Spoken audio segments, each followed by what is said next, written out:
अफ्रीकी महाद्वीप के कई हिस्से इतिहास बन जाएंगे, यानी ये धरती से टूटकर महासागर में बदल जाएंगे।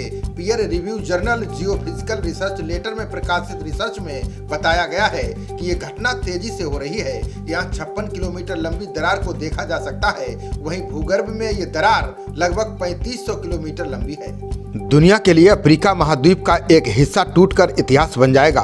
वैज्ञानिकों ने अनुमान जताया है कि ये हिस्सा दुनिया से अलग होकर एक नए महासागर में बदल जाएगा। अफ्रीकी महाद्वीप के इस हिस्से में अभी तक 56 किलोमीटर लंबी दरार आ चुकी है। ये दुनिया को दिखाई दे रही है। वहीं अगर दूसरी रिपोर्टों की माने तो भीतर से ये दरार लगभग 3500 किलोमीटर लंबी है। पूर्वी अफ्रीका की ये दरार रेड सी से मोजाम्बिक के बीच फैलती जा रही है। चिंता की बात यह है कि इसकी लंबाई के साथ भयानक मात्रा में चौड़ाई बढ़ रही है। ये बड़ी घटना इथियोपिया की है। ये प्राकृतिक घटना 3 टेक्टोनिक प्लेटों में विपरीत दिशा में हो रहे खिंचाव से हो रही है, यानी तीनों प्लेट्स एक दूसरे से अलग दिशा में जा रही हैं। बता दें कि वैज्ञानिकों ने कई साल पहले ही अफ्रीका महाद्वीप के एक बड़े हिस्से के टूटने की भविष्यवाणी कर दी थी। अब ये सच साबित हो रही है।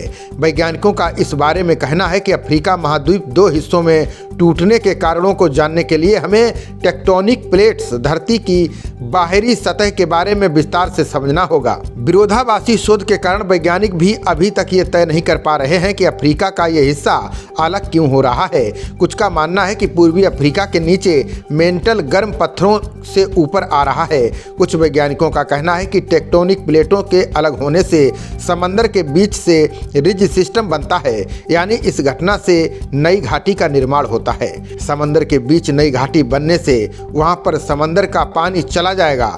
जमीन के 2 टुकड़े अलग अलग दिशा में एक दूसरे से दूर हो जाएंगे। वैज्ञानिकों ने अनुमान जताया है कि जलवायु परिवर्तन पर रोक नहीं लगी तो यह घटना तेजी से होगी।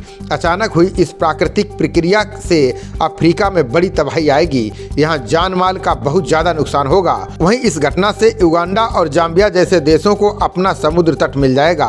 बता दें कि इन देशों के पास अभी तक अपना समुद्र तट नहीं है।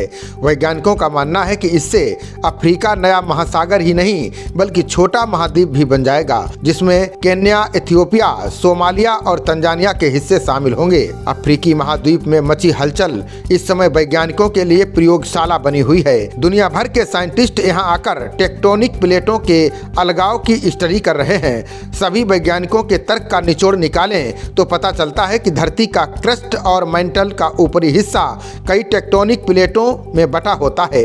ये प्लेट्स अलग अलग स्पीड से आगे बढ़ती जाती हैं। लिथोस्फीयर के नीचे एस्थेनोस्फीयर होता है। ये प्लेट एस्थेनोस्फीयर के ऊपर सरकती रहती हैं। एस्थेनोस्फीयर के बहाव और प्लेटों की बाउंड्री से पैदा हुए फोर्स इन्हें डायनेमिक बनाते हैं। ये डायनेमिक फोर्स टेक्टोनिक प्लेट्स को कभी कभी तोड़ भी देती है। इससे धरती में दरार पैदा हो जाती है। आसान शब्दों में समझें तो धरती बड़ी बड़ी टेक्टोनिक प्लेट्स पर स्थित है। इसके नीचे तरल पदार्थ लावा है।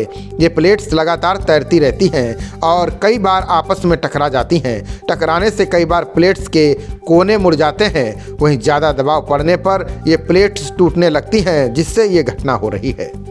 खबरों का सिलसिला जारी रहेगा। देखते रहिए जनप्रवाद। नमस्कार।